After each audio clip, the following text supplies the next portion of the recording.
Hello, world. Welcome to the Shannon Joy Show.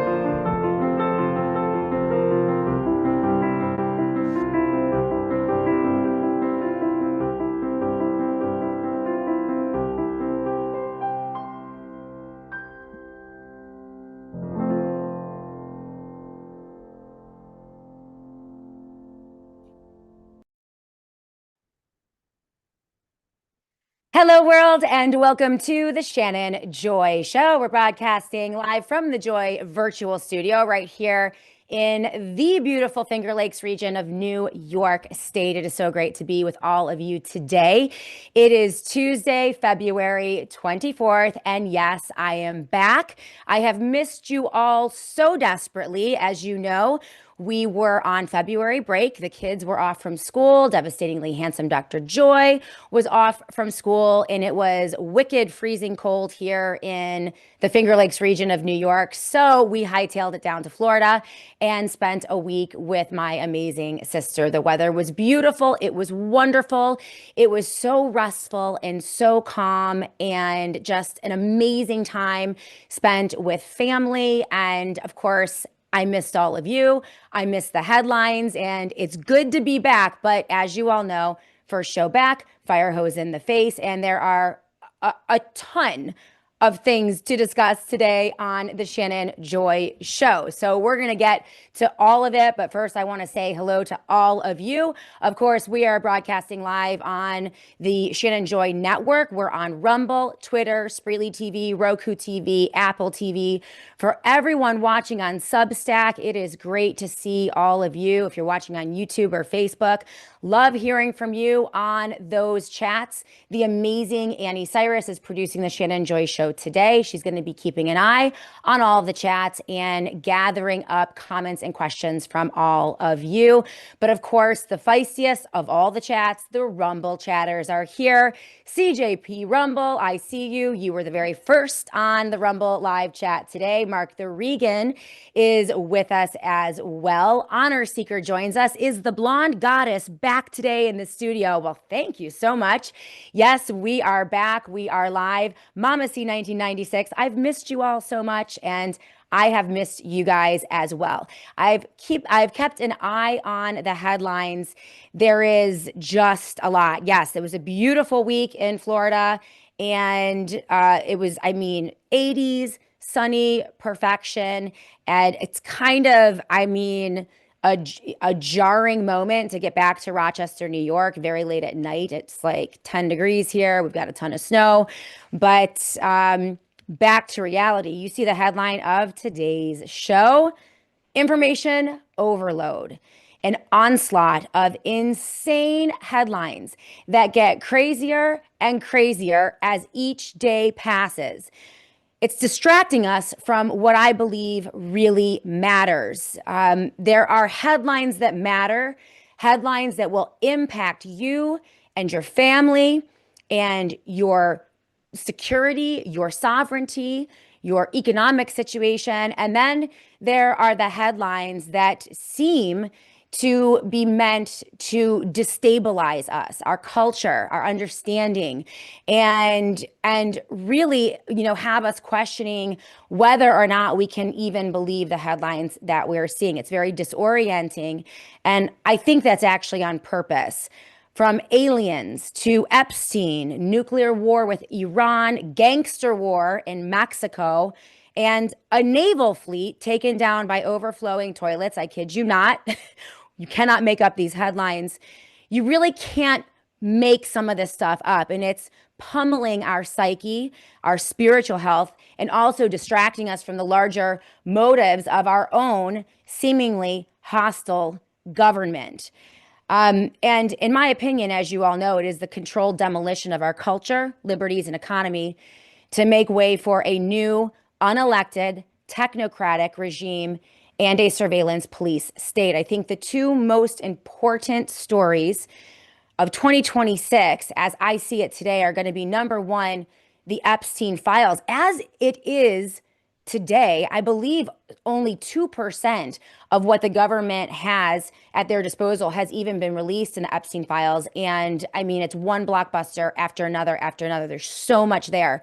sifting through that is going to take probably the entirety of the year. But bigger than Jeffrey Epstein and the horrifying child sex trafficking ring and the implication of Democrats and Republicans, uh, behind that is the Epstein cartel, the Epstein network, the global cartel as described by Whitney Webb, that is the shadow government that is seeking to destabilize Western democracies one by one to move us in to a new global world order where we are all surveilled.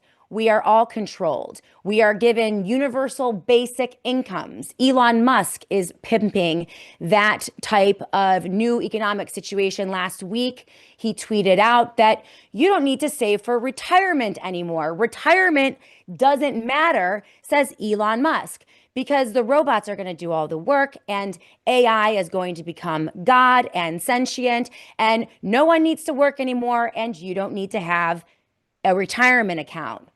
What is he foreshadowing? What is going on with our economic situation? Your 401k, your Roth IRA, your pension. Where are they moving us as they destabilize our economy? Devastating economic news over the past 5 days. We have record high credit card defaults, record high automobile payment defaults, record high student loan defaults. We have the housing sector collapsing, a great divide between the number of houses on the market and the number of people able to buy them because the prices have been so manipulated upwards. We have the stock market collapsing yesterday, highly volatile. For those of you who are in gold and silver and metals, that seems to be the only safe haven as the entire globe moves into the historic safe haven, the historic hedge, which is metals, right? But everything is becoming destabilized. What are they moving us into? And I guarantee, Elon Musk says that it will be a universal high basic income, right? Like you're all going to be rich. That's what he's telling the little people, that the machines are going to take your job. AI is going to control everything. You will be sequestered into your 15-minute surveillance city to be surveilled by companies like Palantir, but you're going to be happy. You won't have anything, but you will have your digital food stamps. I can guarantee that it will not be a universal high income, but that's what they're trying to move us into. It is a new technocratic type of socialism. And yes, it's absolutely dystopian. It's absolutely dystopian. And unfortunately, so many Republicans have their heads so far up Donald Trump's rear end that they can't see it happening. And they're cheering for this. The creation of the digital surveillance state is being supported by so-called conservative constitutionalists, the entirety of right-wing media, Fox News, and the remaining MAGA sycophants that continue to support Donald Trump. But even that is dwindling. Fox News, with a stunner poll just yesterday released, asking its audience, a traditionally Trump supporting audience, how they felt about Trump's tariff actions. That was another big headline last week. The Supreme Court, as expected, struck down Trump's illegal, unconstitutional, and immoral tariff actions, which were essentially a tax on small businesses, medium businesses, and the U.S. consumer. Well, that was struck down by the Supreme Court. It is outside of the purview and the power of the President of the United States of America. Tariffs need to originate in Congress. This is what everyone said 12 months ago when Donald Trump began to pursue this course of action in, all the while pumping and dumping stocks and entire industries, sharing insider information with his family and his cronies. They're laughing all the way to the bank on the backs of the American taxpayer and American businesses. This does not make America great again. This is what appears to be a controlled demolition of the United States economy, right? So, this is struck down last week by the Supreme Court. But Donald Trump, again, acting outside of the power of the president, more like a dictator than a president, is now launching even more draconian tariffs, as high as 15% in new industries, and sending the markets into more turmoil. Corporations, businesses, markets in general cannot thrive with an arbitrary and capricious president, coming in and manipulating the markets on a whim. And that's why this appears to be, as I mentioned, a controlled demolition. Somehow they know that the United States economy and the United States of America as a whole needs to go down. And they're laughing all the way to the bank as they crater this country. War, nuclear war with Iran. We have instability in Mexico. You name it, we have it. I mean, I'm gone for literally 1 week. 1 week, guys. I have 2 pages of just insanity. Absolute insanity. Alien invasion is imminent. All right, this is crazy. Absolutely crazy. The UFOs and all the talk about Donald Trump and the United States government communicating with aliens and supernatural beings. I mean, these, the alien, supernatural, and AI tech angles are some of the wildest I have seen relating to psyops. And I do believe that these are psychological operations. And I have some good stories here regarding AI tech dominance. It's all a facade in my mind, and especially the alien angles. I think it's complete BS, absolute BS, but it's being pushed by people like Tucker Carlson. It's being pushed by people like Pete Hegseth, people on the right. Donald Trump releasing, a Truth Social post announcing that UFOs are real and he's going to release all of the UFO documents. I think that might be to distract you from what matters: the Epstein cartel, the technocratic police state, the globalist technocratic police state, and a new 21st century human slavery. As I mentioned, all of these other headlines, I think, are designed to distract you, destabilize you, confuse you, and attack your spirit, make you question the very reality that you live in, what is real and what isn't real, fakes and deep fakes. And sadly, even some of the commentators that we trust on the right or within the independent movement or the medical freedom movement are playing into some of these stories. Joe Rogan talking about how, AI will actually be the coming back of Jesus Christ. I mean, it's very destabilizing to people who have a spiritual footing. And so I do think that there's a, psychological warfare happening here, spiritual warfare happening here, gaslighting, again, making you question your own sanity, right? If they say that the sky is green and the grass is blue over and over and over, and that's not the case, but they keep saying it over and over, it destabilizes you. And this is what is happening, I think, on social media and on the internet. And it's really making things difficult for the average American human to figure out what is going on. So we have to cling to reality. We have to cling to what we know is true. We're going to get to a lot of these stories today. Again, I have like 2 full pages. I wrote them down today of just the most insane headlines you can imagine. And we're going to get to a lot of these stories. But there's good news out there as well that we are going to talk about. And, the original good news, I really do think that we need to return to our spirituality. We need to find God again, not the woohoo,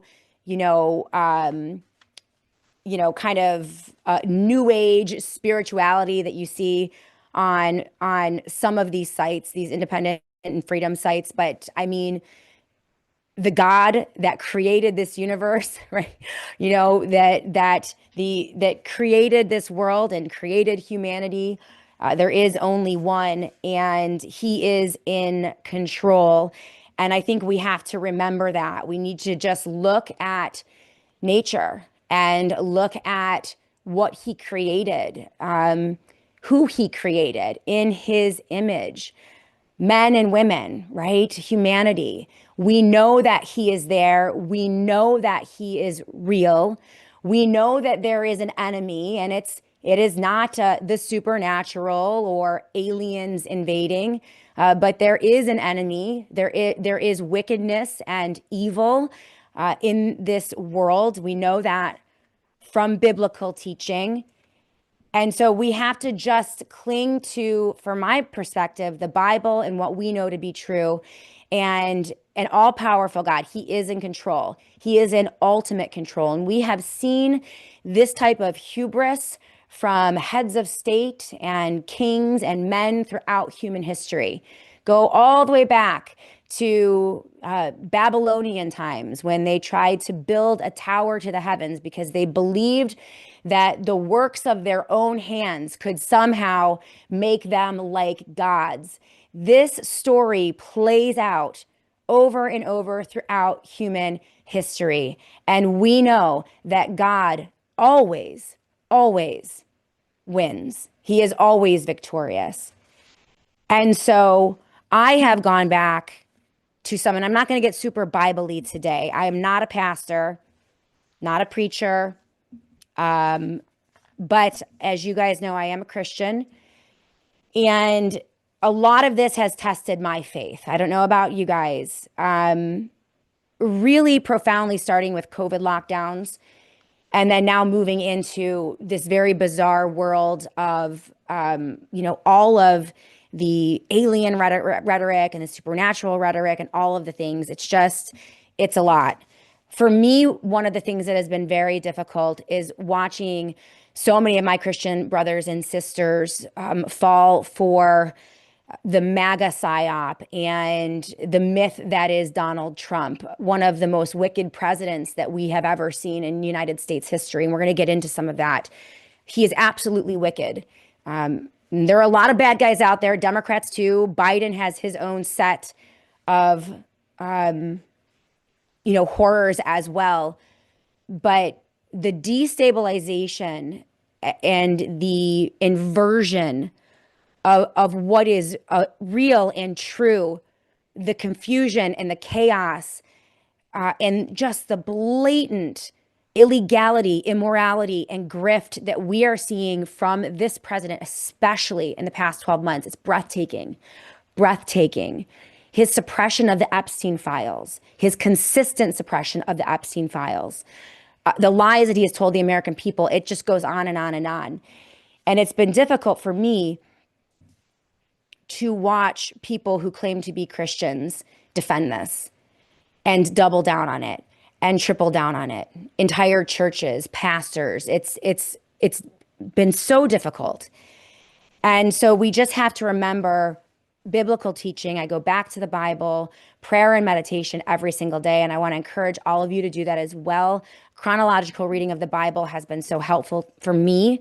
And, one of my favorite scriptures that I'll share with you before we get into the news of the day, and we have a lot to talk about today: the economy, the technocratic police state, the surveillance grid, UFOs, the supernatural, and imminent war, foreign policy, destabilization all over the world. I have a lot that I want to go over with you, and I want to hear from you guys as well.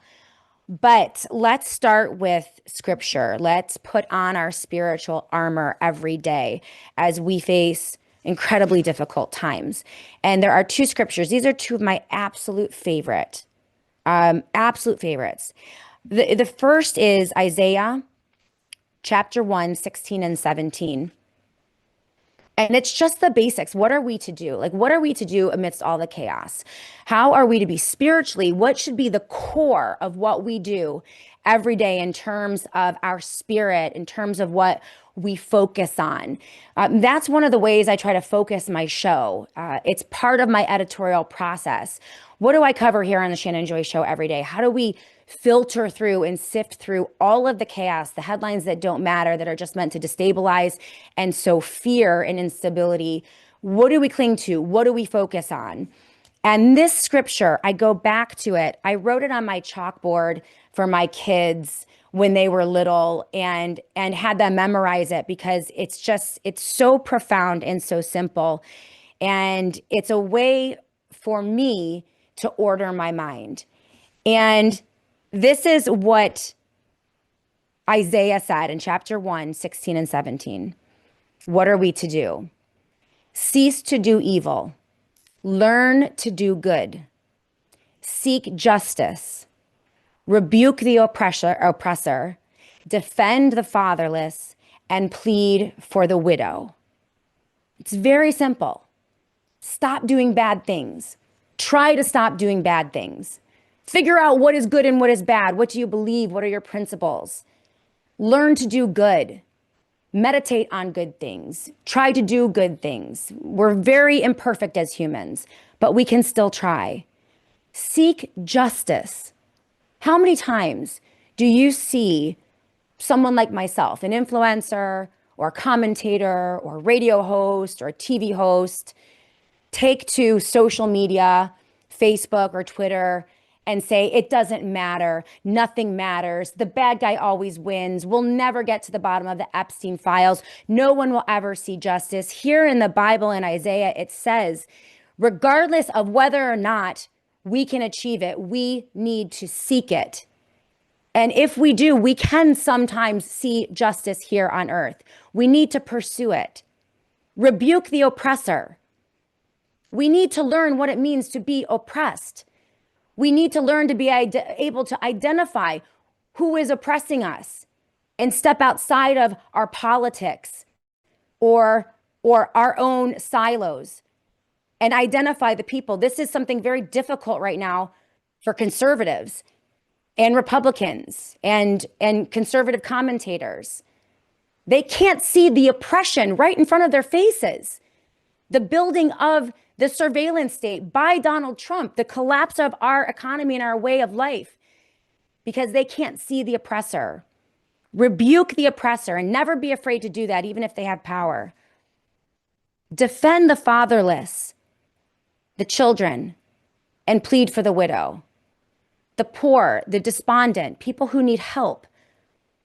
Those are the things we need to do every day. Those are the things we need to talk about on shows like this.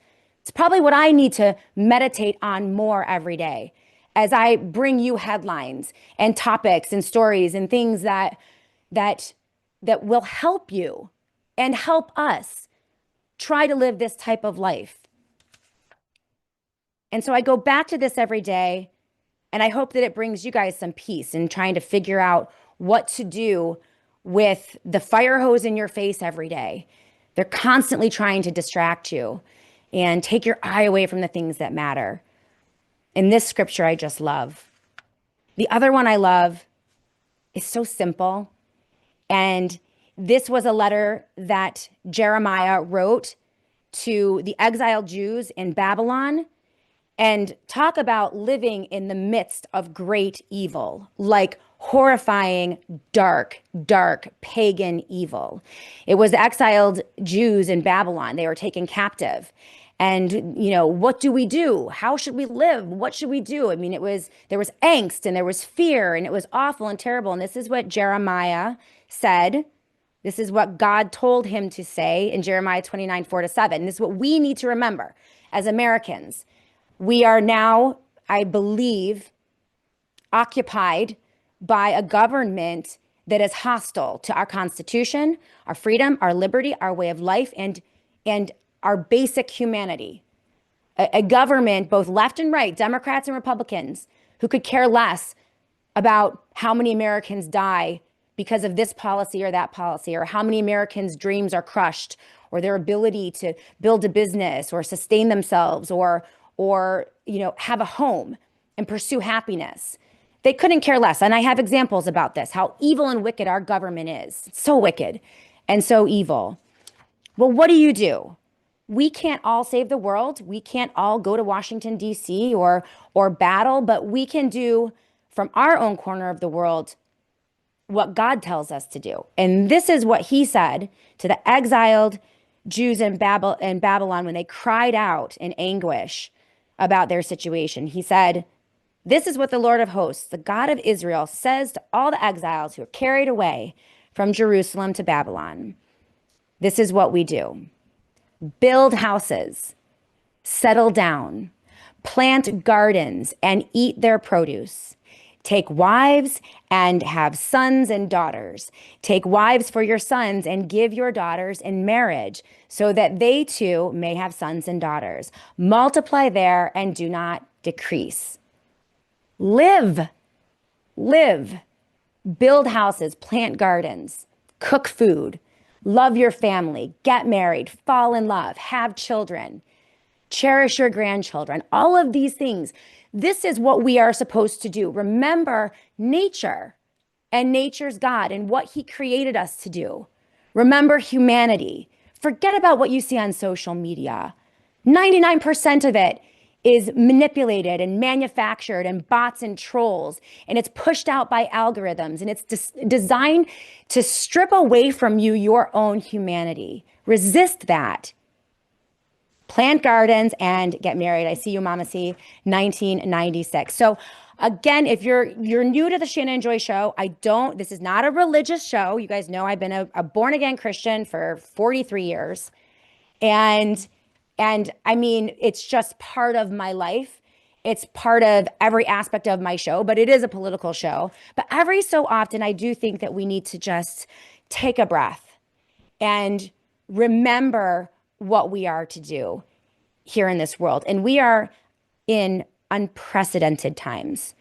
In my 48, almost 49 years of life on this planet, I have never, ever witnessed such destabilization. It feels like a color revolution in my own country. Is that how you feel? Well, that's by design. So I'm going to ask you guys to leave a comment or ask a question. I see a couple chatters on YouTube. I see some chatters on Substack as well, and on the live chat. How do you stay grounded?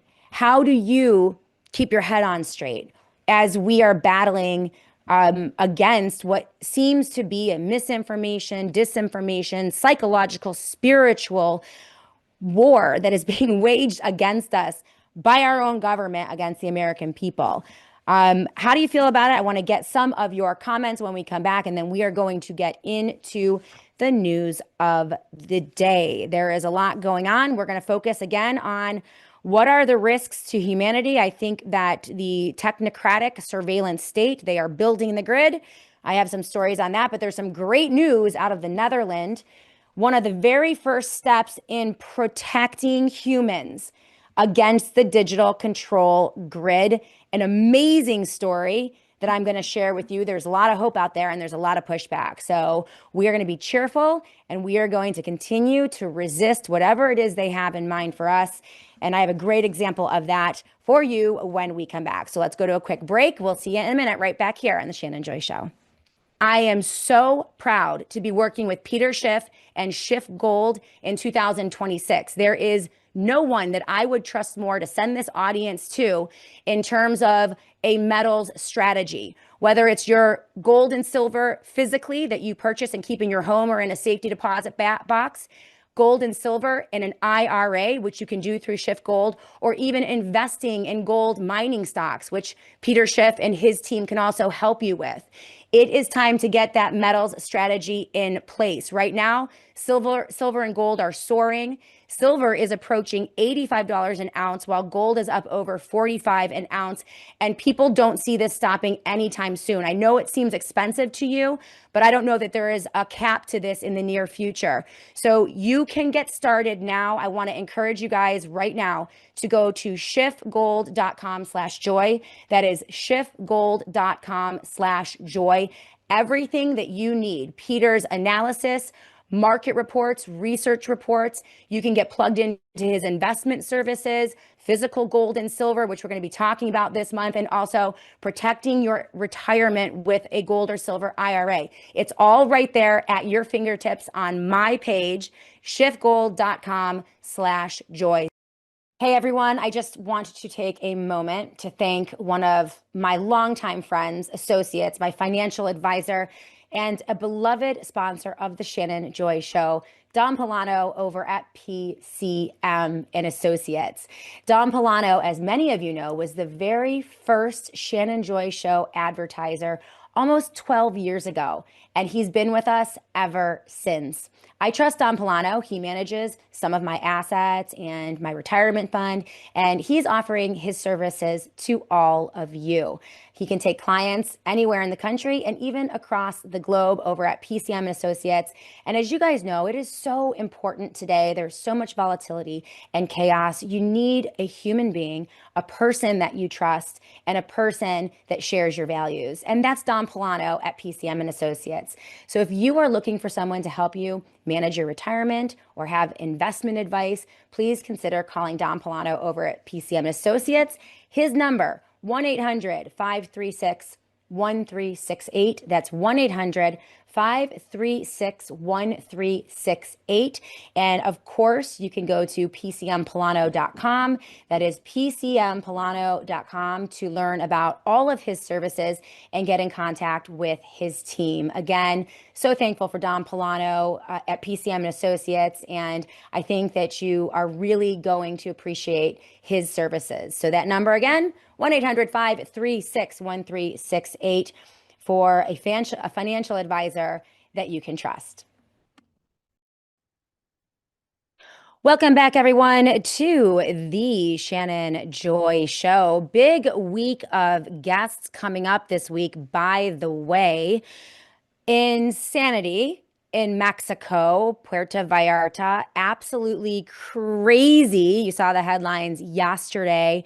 I've been in touch with Jeff Berwick. He is the dollar vigilante, and also Aaron Day, both in Mexico. There's actually a big conference called Anarchapulco in Mexico. I believe Puerto Vallarta.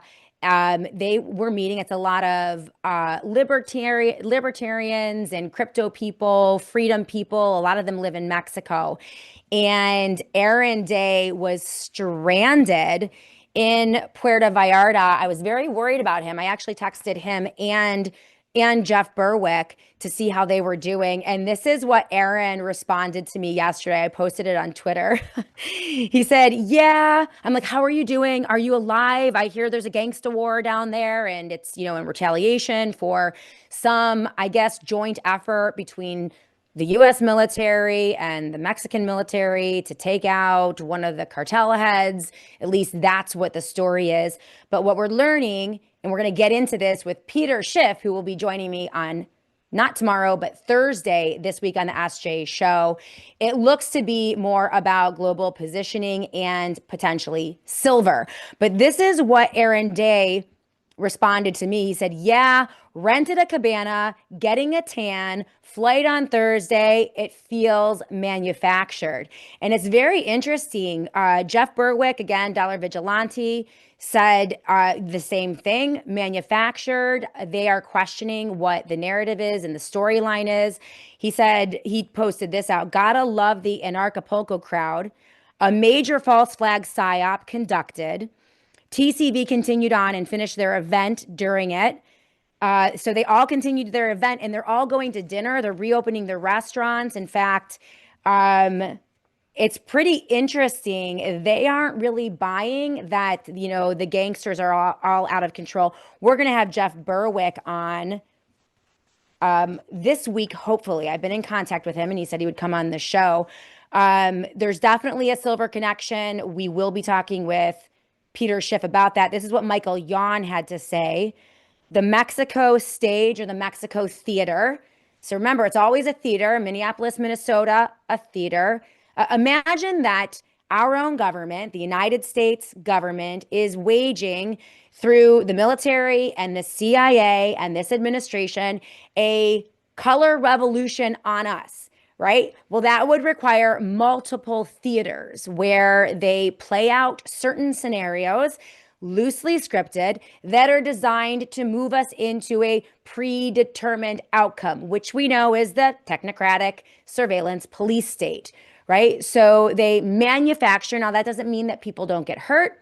It doesn't mean that real lives are at stake. It doesn't mean that there are real human casualties in some of these operations. But many people are now beginning to realize that a lot of these are manufactured, manipulated, and used to serve a predetermined outcome. So Michael Yon wrote this: suspicious. This could be another October 7, an excuse to potentially harm Americans, take hostages. And the goal here is to secure silver, but also harden the war against the narco terrorists, right? So that would necessarily require more surveillance, Palantir, drone strikes, surveilling all Americans, a digital ID, you name it. They will use something like this to expand that technocratic surveillance state. And also another part of this is, Mexico is the largest producer of silver, and silver is a critical strategic mineral, especially in wartime situations. And we can also see them making the justification for the United States to go to war, whether it's war with Iran on behalf of Israel, nuclear war with Iran, or justifying the expansion of the technocratic state, data surveillance, and AI in a war with China, the arms race, the artificial intelligence arms race with China. They'll use that to justify the expansion of databases across the US. By the way, great news. There is massive pushback in towns and villages across the United States of America. They do not want the data centers in their backyard. And the data centers are key to the processing of the data they seek to collect on all of us. So biosecurity data, biosurveillance, geo data, geo tracking, everything. They seek to surveil everything. And in order to crunch those numbers and control the humans, they have to have the data centers. Well, if we can push back on the data centers, because it's not going to serve it's not going to serve we the little people in any way, shape, or form. Those data centers are designed to crunch the information that they seek to extract from us to control us. So if we push back against the expansion of the AI surveillance state and also the data centers, we can cut them off right at the knees. And it's looking as if this is very achievable and very doable.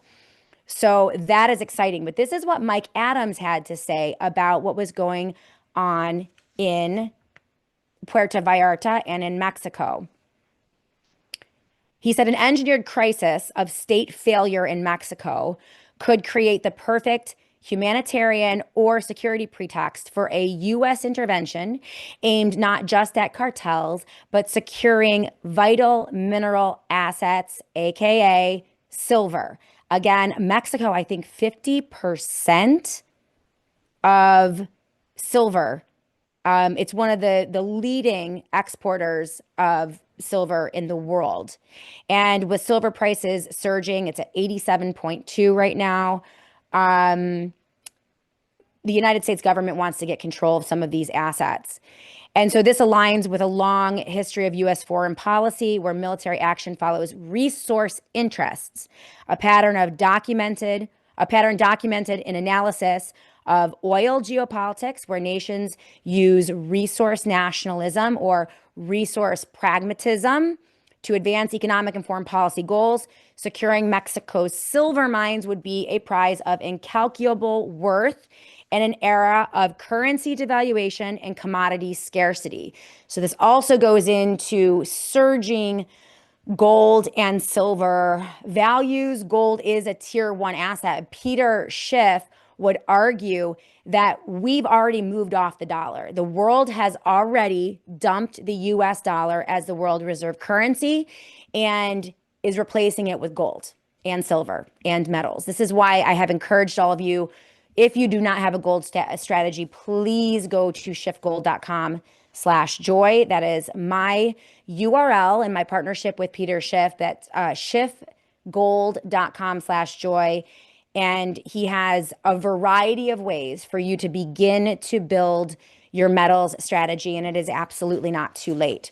So all of this is playing together in tandem. We also have Israel, once again, pushing the United States of America to get involved in Iran. The war drums are banging and the rumors are flying. And the rumors revolve around dropping nukes, which I'm sure most people did not have on their bingo card when they voted for Donald Trump in 2024. Nuclear war was not something that people believed would make America great again, but it looks as if it's something clearly the powers that be want to move Trump into. There's not much to say about this because a lot of it is rumors. There isn't, I mean, people have been talking about war with Iran for a very long time. And until the bombs start dropping, it really is just speculation. But we should raise our voices, lift our voices, and say, oh, hell no. We do not want to get involved in yet another war. Another big headline over the past week has been the, once again, quadrupling down on the conflict in Ukraine.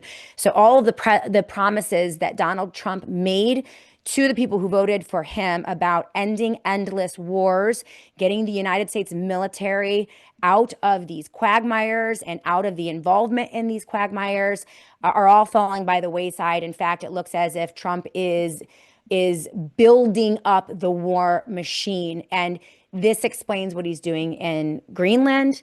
It explains what he did in Venezuela, and it now explains what is going on in Mexico. It is putting the United States of America on a war footing, which many on the right are like, yeah, let's go, America first. We're, nationalism. We're going to take over the world. Might makes right. We're the biggest, baddest, strongest bros on the block, and we're going to make the world submit to us and submit to our dollar, which we have devalued over the past 70 years. Like, can you really blame the world for moving off the dollar, given what our elected officials, both on the left and right, have done to our own currency? They're cheating. They're manipulating not only the American people, but those across the globe who use the dollar as a reserve currency, which is why we're being dumped, right? But, this war footing and the rhetoric to go to war, I think, is very short-sighted. And this was evidenced, another crazy headline, by, what was this one? The USS Gerald Ford, which is supposedly the biggest and the best and state-of-the-art, like a ridiculously expensive naval vessel, okay, is now basically underwater. We're needing to get bailed out because none of the toilets are working. The entire naval vessel is overflowing now with sewage. I mean, that's, I don't know what that says about the United States military. By the way, the U.S. military is, over 90% of them or more have probably received 6 or 7 or 8 COVID shots. Even before the USS Gerald Ford, which is it's an embarrassment for the United States military. Just a week ago, the USS Truxtun and the USNS Supply actually collided. Michael Yon pushed that out on his Twitter page. Michael Yon's assessment is that the United States of America is in no way, shape, or form ready for a full-scale military conflict, especially with China or Iran. So this is it's just all very unsettling, And we have a lunatic in the White House with the nuclear codes. So what can I say about that? I don't know. Let's go to the live chat and say hello to all of you. Those are just some of the headlines. What do you think about all of it? I see you. Eric Madsen, 7470 on YouTube. Hey, Shay. Hey, Eric, great to see you. And I love seeing new chatters and commenters on YouTube. We're keeping an eye on it. So let us know you're there and say hello. Facebook, William J. Spencer is with us. Nothing is bigger than the human trafficking and the children involved. And he is pointing to the Epstein cartel. It is the global power structure that I think is what we're learning about Jeffrey Epstein. It was much more than human trafficking and child sex trafficking. It was everything. And I've done a couple shows on that. It was money laundering, it was drug trafficking, weapons trafficking, and it was the building of the infrastructure. Jeffrey Epstein was a massive technocrat, transhumanist, and he was working. In fact, he was crafting pandemics for profit with Bill Gates 10 years before COVID ever happened. They had built the structures, the global economic structures that would profit from pandemics, worldwide pandemics into perpetuity. And they were also in the process of building the structures that would help elites profit from a complete surveillance state. There's a ton of money in controlling all of humanity and making us all slaves. And that was what Jeffrey Epstein was involved with, some of the most powerful people on the face of the planet. The Rothschilds, the Rockefellers, the Gates, you name it, he was involved. Kissinger. I mean, this was massive stuff. So a lot to wrap your mind around for sure. The Gerald Ford, the USS Gerald Ford story is just absolutely crazy. But, what are they doing in terms of building the technocratic police state? I have a couple stories here that you need to know about. Oh, meanwhile, we will get into like the UFOs and supernatural stuff. Tucker Carlson is now claiming that he's been talking to credible insiders, and they have told him. Of course, he doesn't name names. He doesn't tell exactly what they told him. He just says, well, it's so bad that I can't tell my wife or my kids about it. Okay. What are you supposed to do with that? What are we supposed to do with that, Tucker Carlson? It's so evil. It's so terrible that I can't tell my wife or my kids or you. I can't tell you who my source is. Just someone inside the White House has told him that the US government is in direct contact with supernatural beings. And he's also pushing out the alien narratives as well. Okay. So it's ridiculous. It's absolutely ridiculous. Pete Hegseth, okay, this guy, the guy who is in charge of going to war, okay, as we are getting ready to nuke Iran, engage in an arms race, an AI arms race with China, deplete our military across the Western Hemisphere, up into Greenland, down into Venezuela and Mexico. I mean, classic end of empire stuff going on right now, being deployed by this president. But Pete Hegseth, he's not paying attention to anything. He can't get the warships to stay afloat, but he is going, he says now that his people are currently working on declassifying all of the information about the aliens. Advisor Greer says that they're preparing Trump's alien disclosure speech. This was pushed out. He said this on some conservative news talk show. My fellow Americans and all citizens of Earth, it has come to our attention that extraterrestrial civilizations of great technological advancement have been visiting the Earth for some time. Like, these people are taking this seriously. Tim Burchett, a Republican, said this about the UFOs and the aliens and the supernatural connection. He says military officials have briefed him on the possibility that the aliens actually have underwater bases. Okay. He claims intelligence points to 5 specific locations in U.S. waters where submerged UAPs and UAP facilities could exist. Notice the language there. Notice the language. You never know who the military officials are. You never know exactly what it is. You don't have any idea where the location is, right? And it's always would've, could've, could be, would be, you name it. He said something like that would have had to been there for a millennium, or at some kind of base. That's where it would have to be. I mean, this is just ridiculous. These are supposedly And by the way, this alien UFO psyop, the marketing psyop, is being deployed exclusively at conservatives and people on the right, because I monitor left-wing media and right-wing media. And you're really not seeing a lot of discussion about this on CNN or any of the major like left-wing, like PBS and all of the NPR and the public access stations are really not talking. For whatever reason, they are deploying this against the right, but it's ridiculous. Are you guys buying this? Like, is anyone on the chat right now? Is anyone on the chat buying this? It's ridiculous. It's absolutely ridiculous. I see you, Edgar 615. All right. So amidst all that, that's all of the the distraction. This is what they're building. Christy Noem over at DOH. This is from Wired, and this is the headline. The Department of Homeland Security wants to streamline now biosurveillance. All right, so that's your face. It's potentially your voice. This is what they had to say. The DOH is now moving quickly to consolidate its facial recognition and other biometric technologies into a single system capable of comparing faces, fingerprints, iris scans, and other identifiers collected across its enforcement agencies, according to records reviewed by Wired.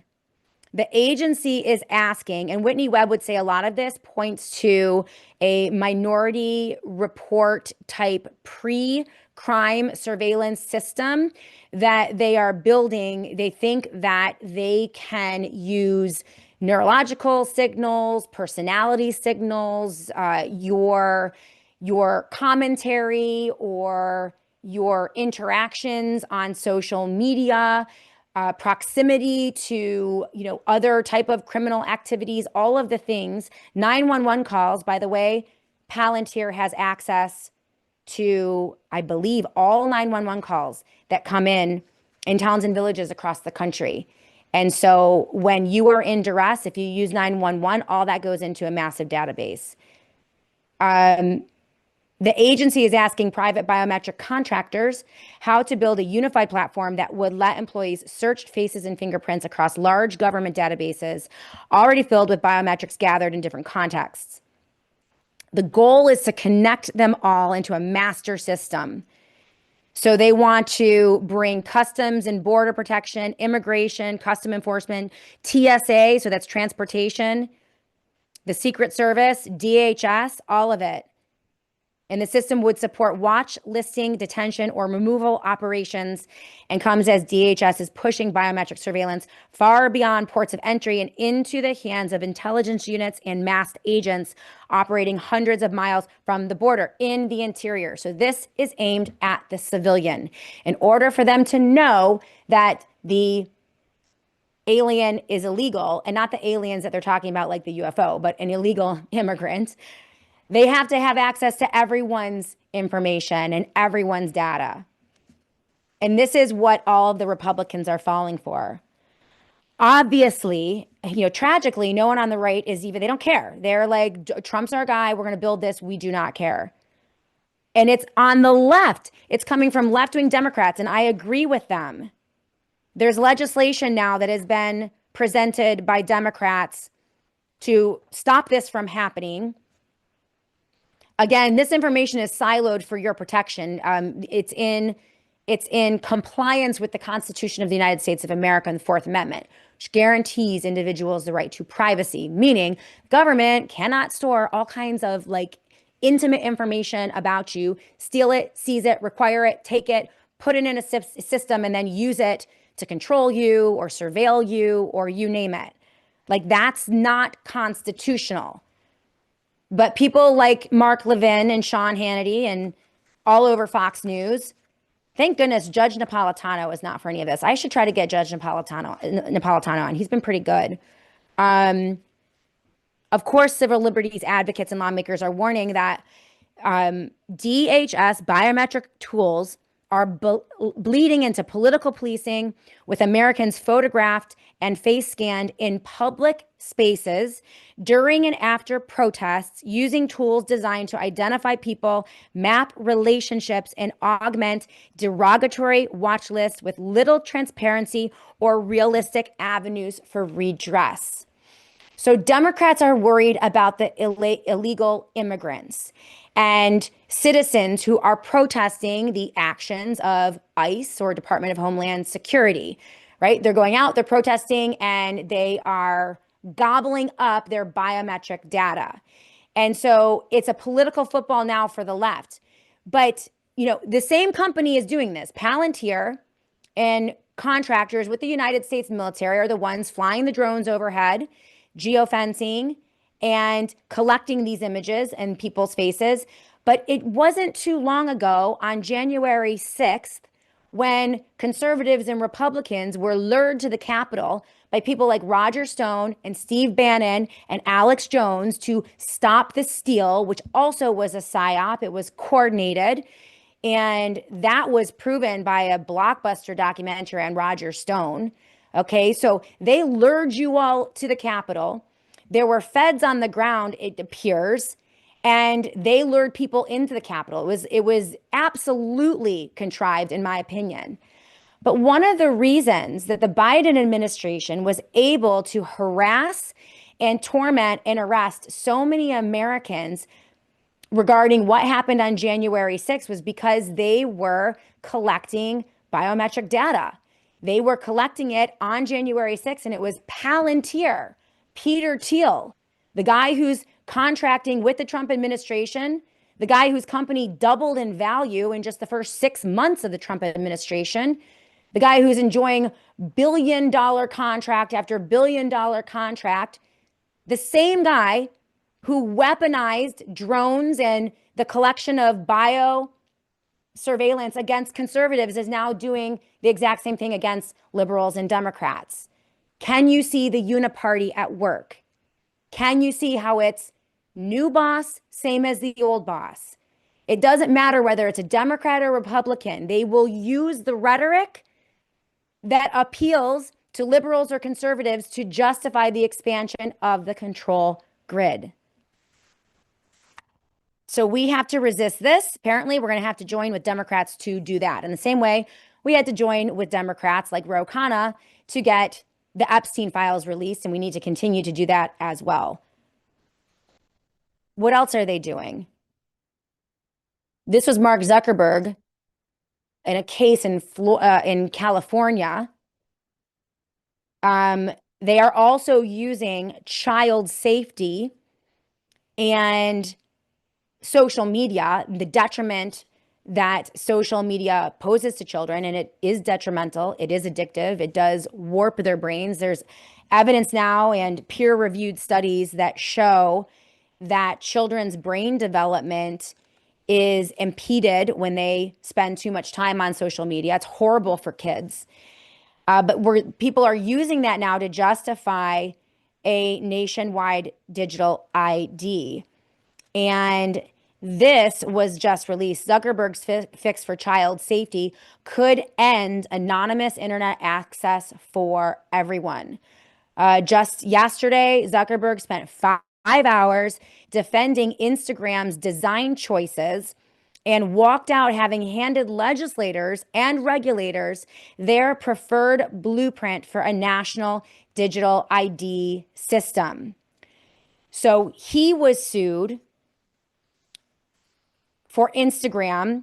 The plaintiff is now 20 years old, but the lawsuit claims that she began using Instagram at age 9 and that the platform's design addicted her to it, worsening her mental health and contributing to anxiety, body dysmorphia, and suicidal thoughts, right? So in the case, they're seeking to prove that Instagram is designed to be addictive. Social media is designed to be addictive and to addict you, which is probably true. But the problem here that they see, and this is from the piece, the trial is framed as a child safety case. What it actually is doing especially through Zuckerberg's own testimony, is laying the political and legal groundwork for mandatory identity verification across the internet. And Zuckerberg, rather than pushing back against that, offered the court his preferred implementation plan, and that is to have Google and Apple do it on the operating system on your phone.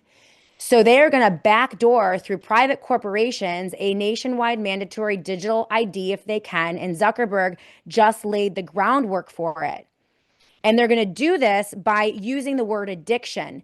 Now, this is disturbing because there are multiple cases like this across the country, and there are multiple pieces of legislation statewide, including in Florida.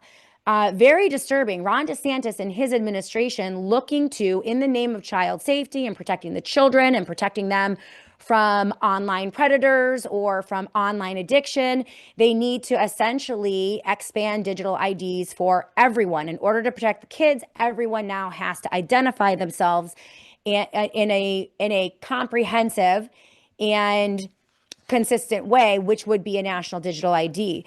And so Republicans and Democrats are falling for this, but we have California's SB 976. It's the Protecting Our Kids from Social Media Addiction Act. They have the Kids Online Safety Act, which is KOSA. We have in New York State, Safe for Kids Act, multiple pieces of legislation, but a lot of them involve the adoption of a nationwide standardized mandatory digital ID. All right. And in using the word addiction, they explain here in the piece, and this is what we have to look out for. The word addiction is doing heavy rhetorical and legal work, and the policy consequences flowing from that word go far beyond anything a jury in Los Angeles will decide. Addiction, this is very important, so listen up. Addiction is how you get a public health emergency. A public health emergency is how you get emergency powers. And emergency powers makes it easier for people to overlook constitutional protections, which they did during COVID, and we saw in real time. In fact, the groundwork laid by COVID and the declaration of that national health emergency is still in place. So we haven't even taken that apart, but imagine layering on top of that new public health emergencies. They go on. Emergency powers applied to the internet mean mandatory access controls, and mandatory access controls on the internet means the end of privacy on the internet, the end of anonymous and pseudonymous speech. And I think that that's very troubling. So we have to look, we have to keep an eye on that as well. These are all the things that are being built around us as we focus on the aliens and all of the big scary things. On YouTube, Boxcar Philly. Oh, great to see you. Hey, Shannon, I'm Phil from Alliston, Ontario. Love your take on everything. Thank you so much, Boxcar. Great to see you. The Real Mary Rose is with us. Sounds a lot like China, what they're building here in the US. I agree. ICE is to get us used to and cheering for military presence and enforcement. Troops in the street. I mean, what did we witness in Minneapolis, Minnesota? They shot civilians dead in the street. They busted down doors of people who were US citizens. They demanded your papers, that you prove your citizenship to enforcement agents that weren't even given, who didn't even, in my opinion, have the jurisdiction to do that. Do not obey. Emergency, emergency, never let a crisis go to waste. Or a play on that, do not obey, would be create the crisis so that then you can justify the emergency and continue to build the surveillance grid. We've got to get out of this cycle. We cannot let, this is why I love what Aaron Day and Jeff Berwick and all of the libertarians down in Puerto Vallarta and Mexico are doing. They are not buying what they are calling a manufactured crisis. The Gangsta war in Mexican, they are saying, is contrived. It is controlled. And yes, there's damage, there's public damage, and there might be some people harmed, but they're not stopping. They're continuing with the convention. They're opening up the restaurants and bars. People are going to the restaurants and bars, and they're just not engaging in the manufactured crisis. They're refusing to be afraid, and I applaud them. And thank you, by the way, to Aaron Day, who filled in for the Shannon Joy Show last week, 2 very important shows on the technocracy. And I want to thank Aaron for bringing such great information to all of you. He is currently stranded in Puerto Vallarta, but he is not fretting one bit. He rented a cabana, he's getting a tan, he's having a good time, and he said he'll be home on Thursday. I love it. I love when the culture rages back against these psyops and these controlled emergencies. We need more of it. And now that we are beginning to see the pattern of our controllers, the pattern of these agencies who are deploying emergencies in order to justify human slavery, we can begin to say, you know what? We're just not going to be afraid. You can throw UFOs at us. You can throw an alien invasion, zombie apocalypse, the Iranians, the Chinese, the narco terrorists, anything you want to throw at us, go for it. We are not going to be afraid, and we are not going to give up our individual sovereignty, our God-given natural rights, and what was guaranteed to us as U.S. citizens in the Constitution of the United States of America, our freedoms. We're not giving up our First Amendment right. We're not giving up our Second Amendment rights or our privacy, Fourth Amendment. We're not giving up due process, Fifth Amendment. You name it, we want it. We're keeping it, and there's nothing that you can do, U.S. government, to scare us enough into giving that up. That needs to be our mindset. That needs to be our posture as Americans. We are not going to be afraid. You aren't going to goad us into wars, endless wars. We're not falling for your bullshit anymore. Pardon my French. And if we did that, then they'd probably stop because it would stop working. LT Oracle of Truth, I see you. Problem, reaction, solution. Order out of chaos, divide and conquer. Those are the techniques that they are using. Problem, reaction, solution. I absolutely agree. Hey, Mr. Worthless Eater. Great to see you on the live chat here on Rumble. They figured out how to install internet kill switches that they wanted in the cars. Tom Massey's opposition to that provision in a bill that was passed by Republicans. I'm not sure if it's been signed yet by the President of the United States, but yeah, they can now put a government kill switch in all of the cars that they produce. It's like a requirement with ID requirements. How long will it be before you can't turn your car on without, a face scan? By the way, you don't have to scan your face at the airport. Don't do it. I just flew back from Florida, and very nice fellow asked me to scan my face, and I very politely declined, and it was no problem. So do not let them scan your face. It's not hopeless, and it's not futile. That's right, clones. It is the Hegelian dialectic. So yeah, that's what they're doing, but there is good news. Here's the good news. When we come back from break, we're going to talk about the good news. I mean, there's a lot more. I mean, they are Patrick Wood, Courtney Turner, and Aaron Day, some of the best experts on the technocracy, the political ideology. It is a human slavery ideology. It is complete dictatorial control by global elites using technology to surveil and control humanity. We have nothing. They have everything. They have all the power, all the information, all the resources.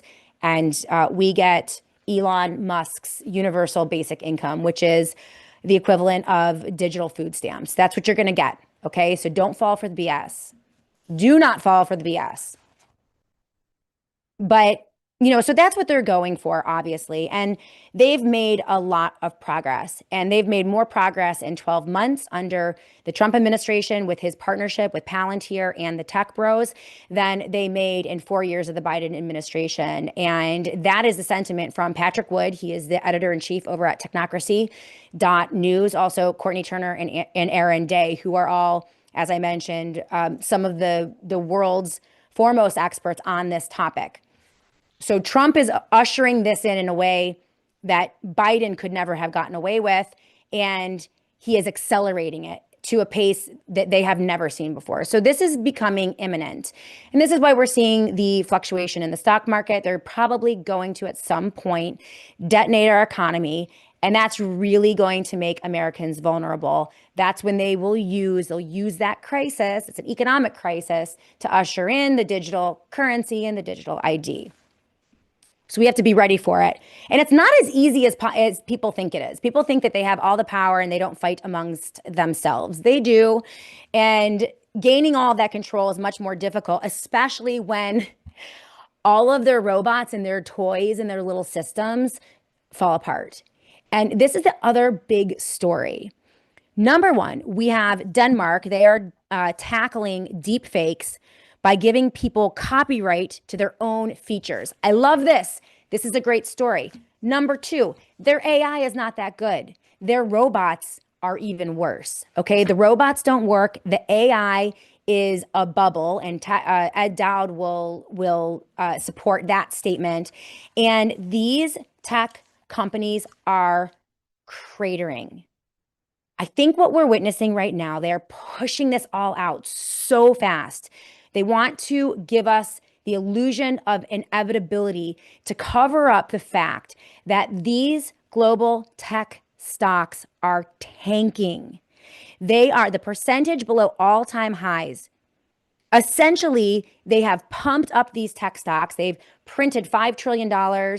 They've pumped it all into NVIDIA, Apple, Google, Tesla, Meta, Amazon, Microsoft, Palantir, Netflix, Bitcoin, Coinbase, MicroStrategy, you name it, right? These are not functioning corporations. None of them are turning profits. Well, Google might be. Some of them are. But the ones that have had the most accelerated and highest valuations over the past 5 years are not turning profits. They're complete duds. In fact, they're burning cash. JG Nuke will go into that all day long. That is Jack Gamble. And so they have to accelerate this illusion of inevitability of this AI infrastructure and the takeover of all the jobs by the robots when it's not there. There's nothing there. They're a bunch of, it's like the Wizard of Oz. And they're bumbling and fumbling behind a curtain, trying to make their machines work, and they're not working. And this is why Microsoft is down 31%, Palantir is down 37%, Netflix down 44%, Bitcoin down 49%, Ethereum down 63%, Coinbase down 64%, MicroStrategy down 77%, below their all-time highs, Apple down 8%, NVIDIA down 10%, Tesla down 20%, Meta down 20%, Amazon, even Amazon and Microsoft down 21 and 30%. 21 and 31%. So I think they're trying to, I think that is what's behind, these bot and troll marketing campaigns designed to kind of keep you guys in it. And what they're doing, it's very sad, but they're pumping and dumping. They're going to get out and they're going to leave the American people and potentially your 401k, your Roth IRA, or your pension holding the bag. And this is why Tiffany Cianci, another guest of the Shannon Joy Show, has been telling people you need to get on the horn with the company or the financial institution that controls your 401k and your IRA, and you need to tell them, you need to keep an eye on what they're doing, because some of them are pumping your retirement into some of these failing stocks while everyone else is getting out. And it's just tragic to watch. It's tragic. But when we come back, I'm going to show you exactly how these AI, this was great. I mean, these the AI stuff there's no there. I think I'm going to be right on this. I think Ed Dowd is going to be right on this. I think that they are trying to pitch this sentience that AI is going to control everything and become superhuman, a super uber human intelligence that is even more intelligent than humans. I don't think they have it. And I'm going to show you why when we come back. So keep it here on the Shannon Joy Show. We'll end the show on a very high note. Do not despair. Do not fear. And do not worry. The humans are still in control. God is still in control. And no matter how powerful these megalomaniac, control freak, technocratic, nerd losers think they are, with God complexes, by the way, right? They can't overcome a natural God, our natural God. They cannot overcome nature, and they cannot overcome what is miraculous, what is human, truly miraculous. They just can't do it. And I think we're going to call their bluff here on the SJ show. So we'll be back in a moment right here to continue. At 123.com/joy. Everything that you're going to need for preparation: generators, solar panels, Faraday products. If you want to disappear and protect yourself from the surveillance state, they have an entire line of amazing Faraday products called dark bags. They're always 10% off at the satellite phone store if you go to sat123.com/joy. That is sat123.com/joy. The satellite phone store has supported the Shannon Joy Show for many years. They are amazing partners, and let's help the companies that help keep the lights on here at the Shannon Joy Show. So if you are in the market for any of their products or services, make sure you use that promo code JOY and go to sat123.com/joy. That's sat123.com/joy. I can't tell you how many Americans are now not trusting their food supply and our United States healthcare food system, because as you know, there are so many toxins that are being deployed through our food supply. And this is why so many Americans are now eating like their health depends on it. And that's because most disease does not start in your genes. It actually starts in your kitchen and in your gut. Our food supply has been hijacked. That's just the truth. From Roundup poison to mRNA animal injections, Big Ag and Big Pharma have strategically synced up to get people stuck on a subliminal medical loop. And the wellness company, they're no longer accepting a system where the health industry ignores food and the food industry ignores health. They have to work together. Meet Wellness Farms, a new way to fuel your body from a trusted brand who puts people before profits. So here we go. Hand-selected USA small farmed beef boxes, where the beef goes from a pasture to a butcher, flash frozen, and then right to your door. Think old school meets modernized convenience from the wellness company. It is the purest. So mRNA and vaccine free, grass-fed, grass-finished cattle raised on regenerative American farms, which is amazing. And these are family farms. And the animals are cared for in a way that restores the soil, protects ecosystems, and produces nutrient-dense meat how nature intended. Each box is unique, and it has unique cuts broken down by mineral and gut health focuses. No antibiotics, no hormones, just clean, honest, regeneratively raised food. We are thankful for, we do got the meats. We're so thankful for the wellness company and their support. Make sure that you always use the promo code MARY for any of your other purchases. But for today, make sure that you use Mary Farms to get $85 off your first beef box. I can't wait to try mine.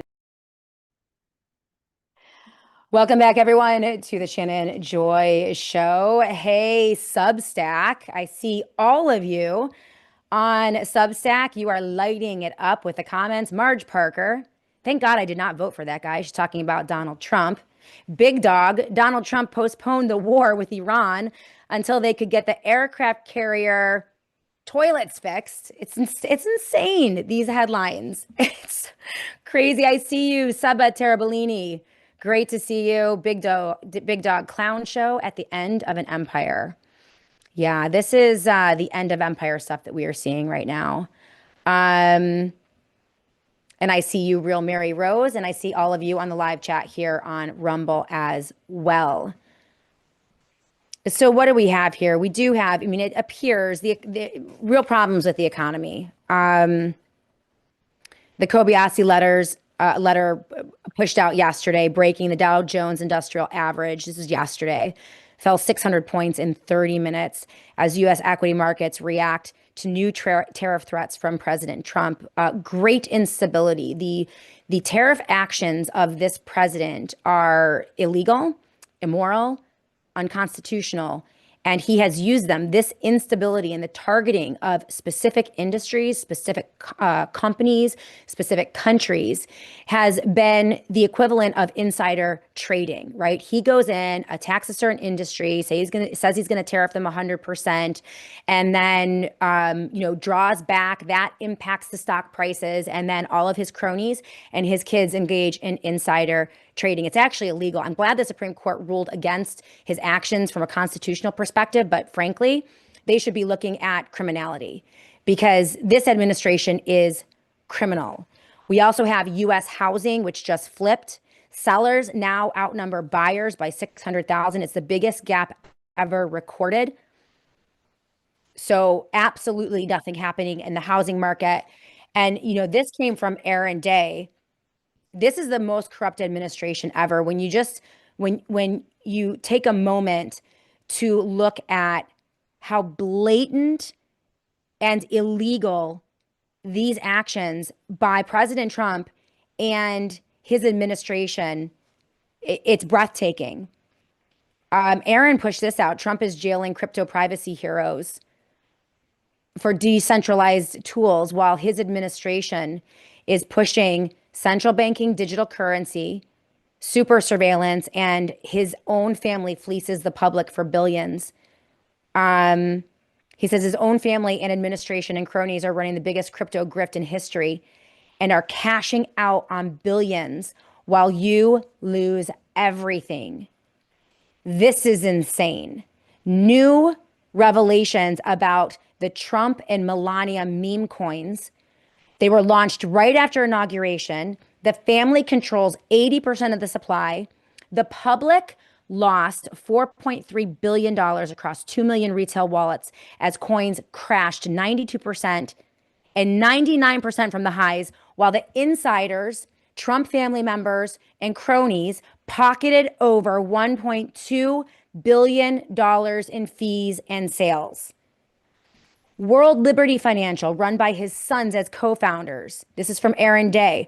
The public poured $550 million into the WLFI token that plunged over 60% from peaks, with family owning massive stakes, grabbing 75% of proceeds and cashing $1.2 billion, while blacklisting and freezing wallets like Justice Son after taking tens of millions of dollars.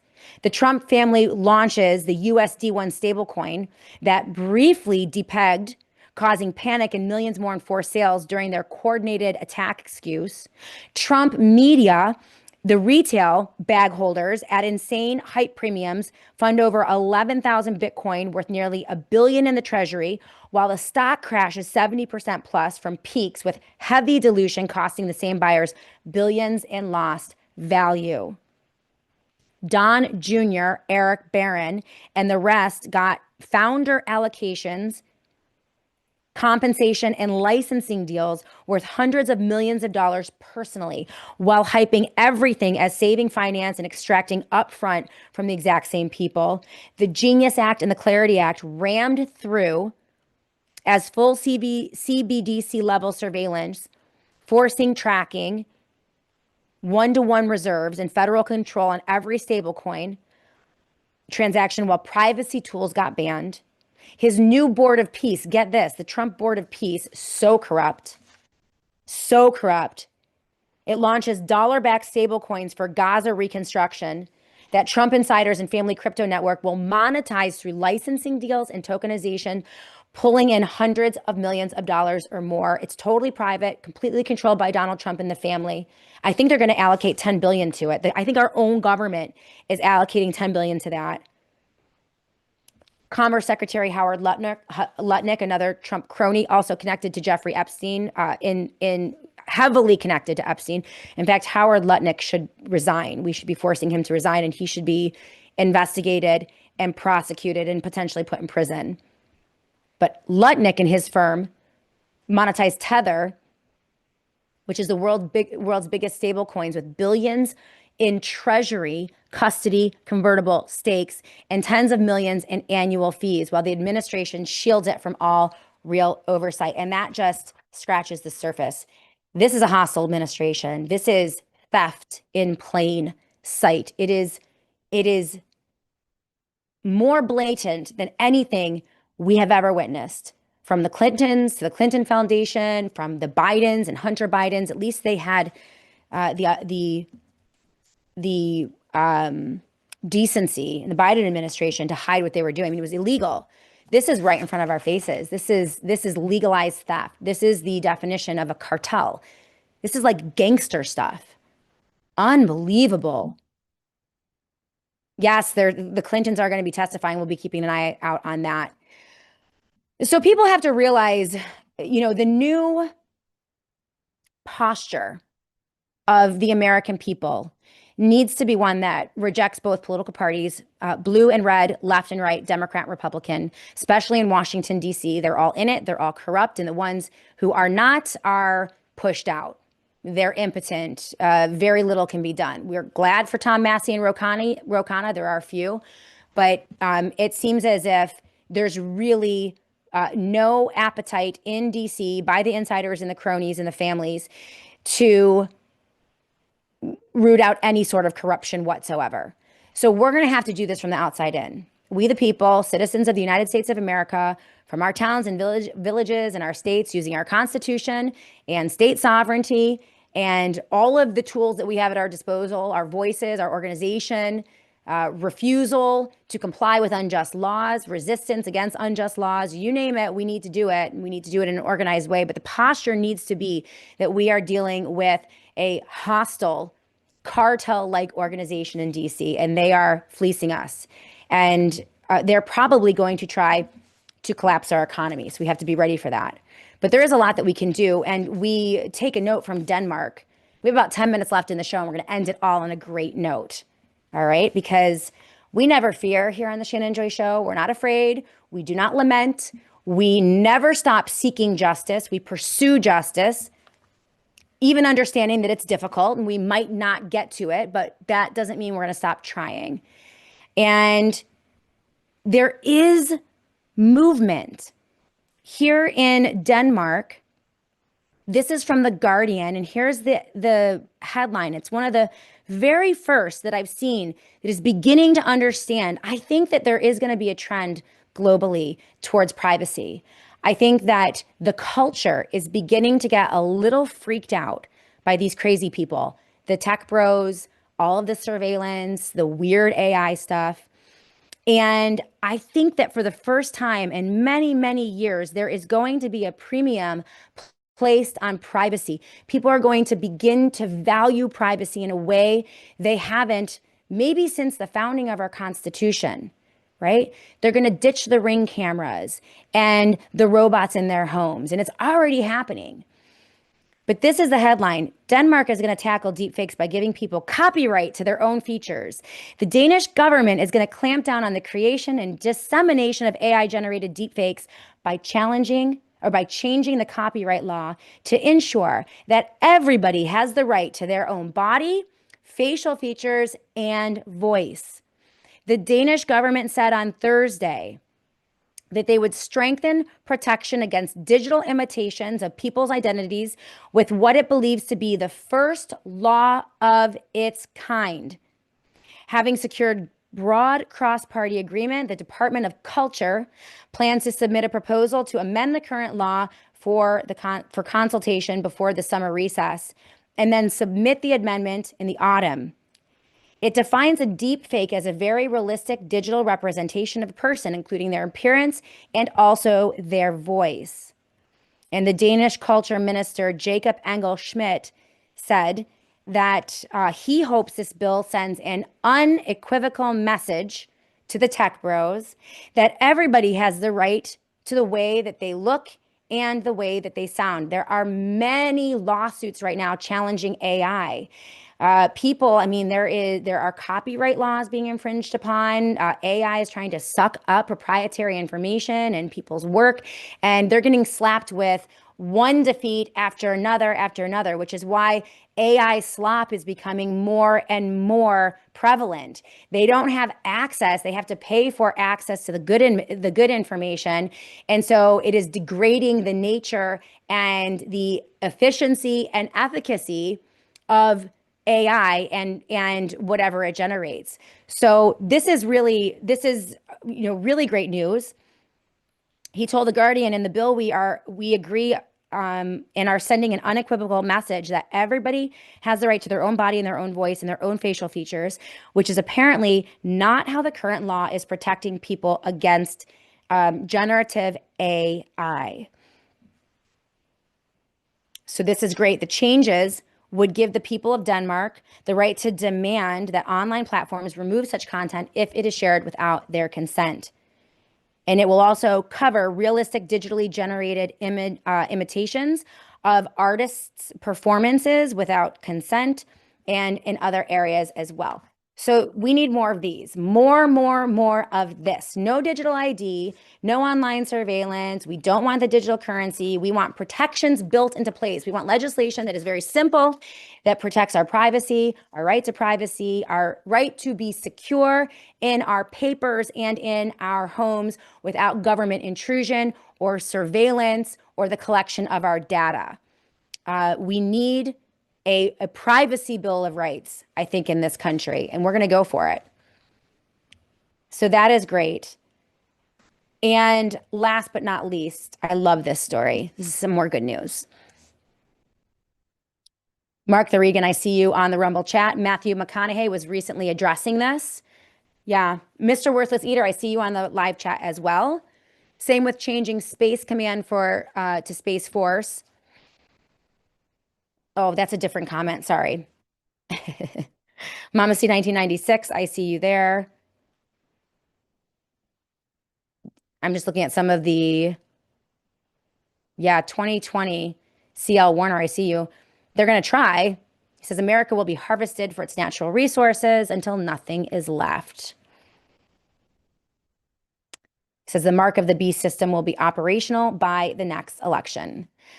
I would not say that. This idea that like this is coming, you can't stop it. The Health Ranger Mike Adams says that all the time. Like this is coming, there's nothing you can do about it. There is so much that we can do about it, and their AI isn't that great, okay? And this is one of the best examples of that. Okay? This is from, we all heard, every Elon and Joe Rogan and all of the tech people talking about AI sentience, AI, artificial intelligence becoming human and then becoming superhuman and then surpassing human intelligence. And they say it's already here and, it's only going to get faster and worse and people don't know what they're in for. And yes, AI is going to be around and it's going to be good for some things, but other things we'll just throw it away. We're not going to want it.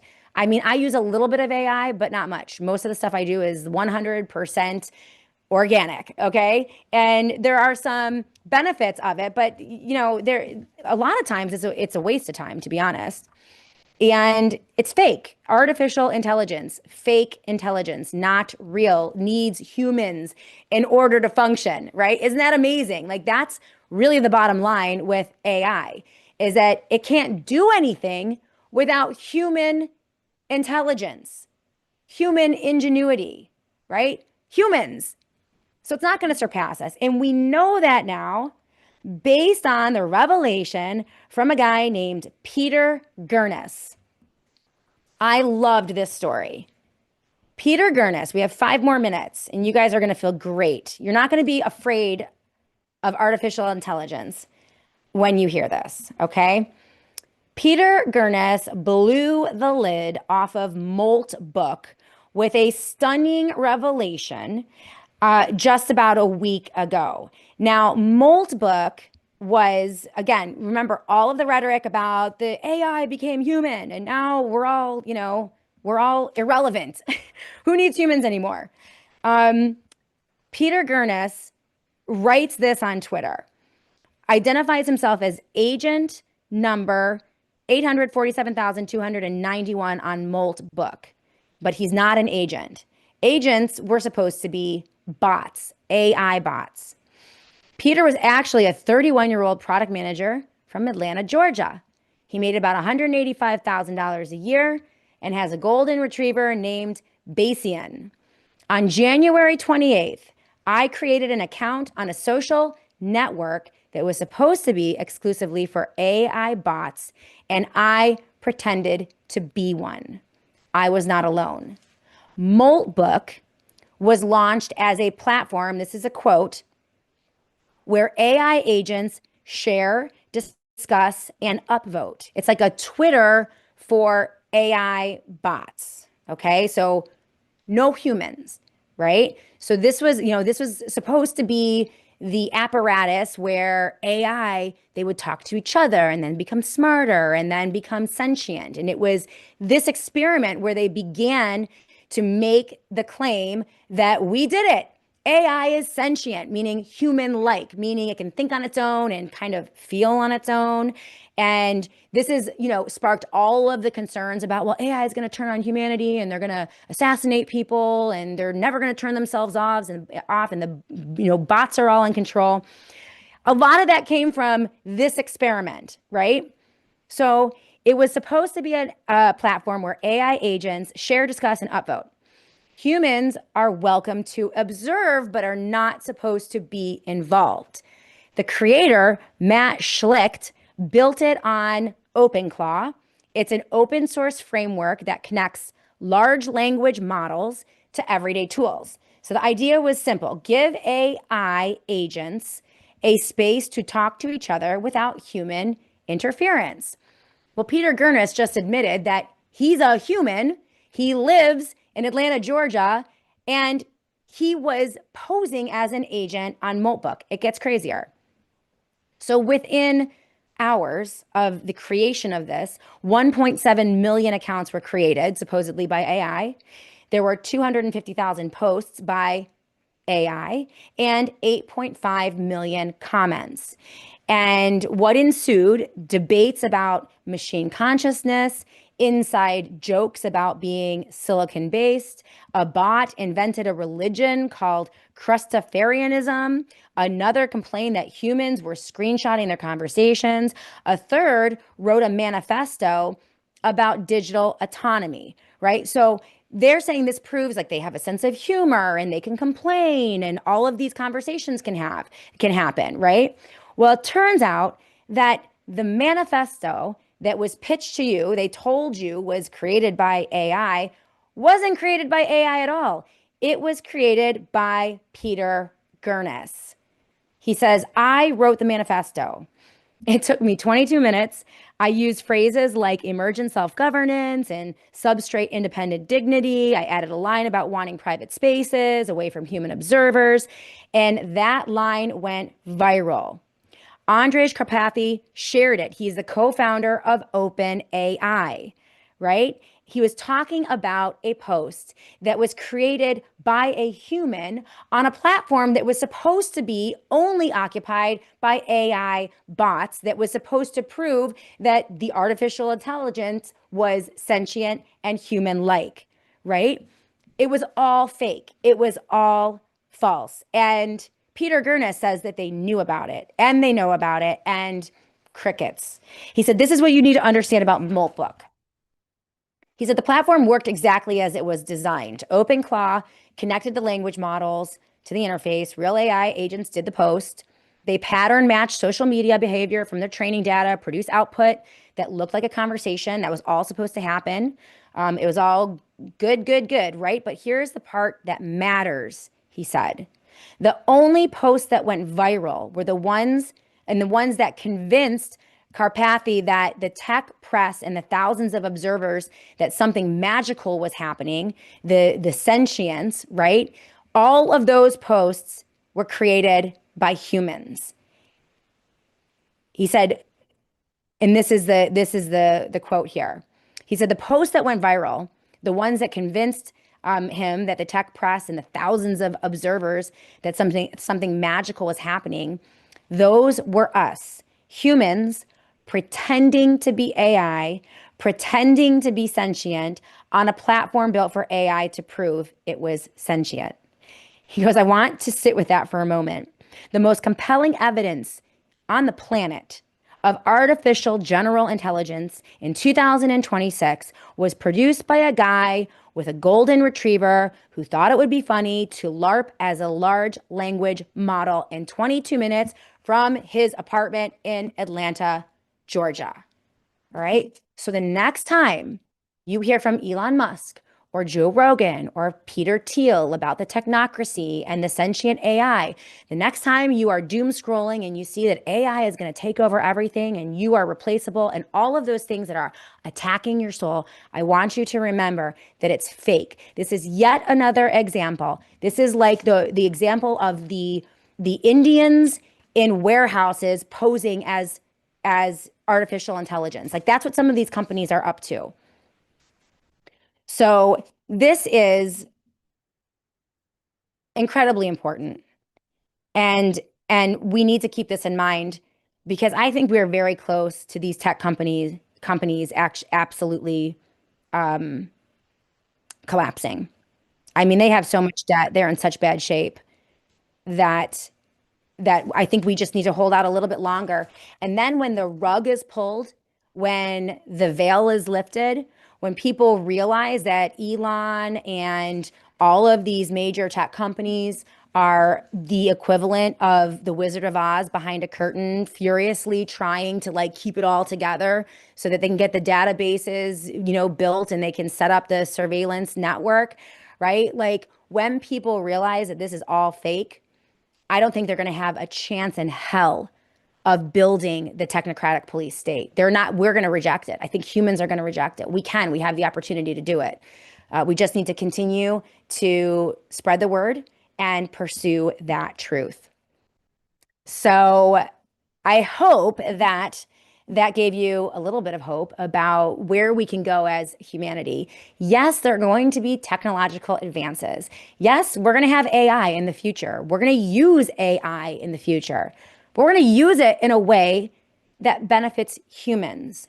And we are going to reject these evil, maniacal, God complex, crazy people, the technocrats, who would like to use technology against humanity itself, against we the people, to torment us and strip us of our value and our wealth, our ability to pursue happiness and to live our lives in relative freedom and peace. That is the antithesis of what good governance is, and we need to reject it. All right. So that's it, guys. Thank you so much for being with me today on the SJ Show. I appreciate all of you. I want to invite you. I would love to meet you. I know that we have the website up for the Summit for Truth and Wellness. We are meeting live here in Rochester, New York on March 21st for a full day. It is the 2026 fourth annual Summit for Truth and Wellness. I will be there live along with Dr. William Makis, a leader in cancer care using ivermectin, fembendazole, mebendazole. He has treated over 8,000 patients. He just got his medical license in the state of Florida. He is revolutionizing how cancers are treated. He is curing cancers. We're going to be talking about cancer care, cancer prevention with Dr. William Makis, and we're going to be joined by Dr. Mary Talley Bowden. She's going to be coming up from the great state of Texas to be with us live in Rochester, New York, and also, of course, the amazing Sasha Latapova, among other distinguished guests. We are about halfway to sell out on this summit. So we have about 5 weeks before the summit. I want to encourage all of you, if you haven't gotten your tickets yet, go ahead and get those tickets because I do anticipate a full sellout. We have limited seating. It's going to be a beautiful morning of presentations, and then we are going to break and have a lovely luncheon afterwards. Plenty of time to meet and greet, to meet the speakers, fellowship, collaborate. It's just going to be an absolutely beautiful event. I love hosting it. And of course, all the proceeds, everything that we earn over the expenses to put the summit together will go to Americans for Healthcare Alternatives, an amazing organization that I have been working with for many years. Their mission is to provide an alternative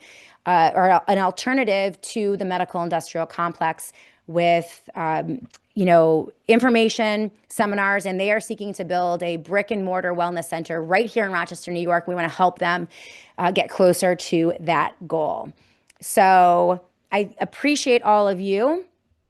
I see you, Nature Boy NBN, a brand new chatter on the live chat on Rumble. Thank you guys for all of your comments together, or I'm sorry, all of your comments today. And thank you for your contributions. I see Strident Conservative is on the live chat as well. That is David Leach, and he will also be joining us at the Summit for Truth and Wellness as a distinguished guest. I cannot wait to meet you, David Leach. And so make sure you get your tickets. This is what you need to do. TheShannonJoy.com, TheShannonJoy.com. It's the only place that you can get your tickets for the summit. So go to my website. There is a big prominent banner right on the front page. Click on it. It's super easy and you can reserve your spot. So I cannot wait to meet all of you guys. These summits are amazing. They're amazing. This is the fourth and they get better and better every year. So Nature Boy, great to meet you on the live chat. I hope to connect with you. Absolutely. And again, to Annie, thank you for producing the Shannon Joy Show. Appreciate you. All of our sponsors, Peter Schiff over at Schiff Gold, our friends over at the Satellite Phone Store, PCM and Associates. And I'm super excited to announce that the Wellness Company is coming on as an official sponsor of the Shannon Joy Show in March. That's why I wasn't in yesterday. I stayed an extra day down in Florida to meet with Peter Galuli. He is the CEO of the Wellness Company, and I've just gotten to know the entire organization, Dr. Peter McCullough, Dr. Kelly Victory, Dr. Drew Pinsky, Foster Peter. It's just an amazing company. I've been watching them for many years, and I'm absolutely thrilled to bring them on as premier sponsors of the SJ Show. So we're going to be rolling that out in March, and I'm just very blessed.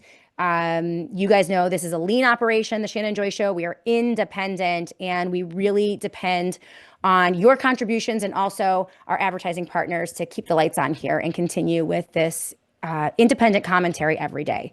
So thank you all for being with me today, and we'll be back tomorrow to do it all again right here on the Shannon Joy Show.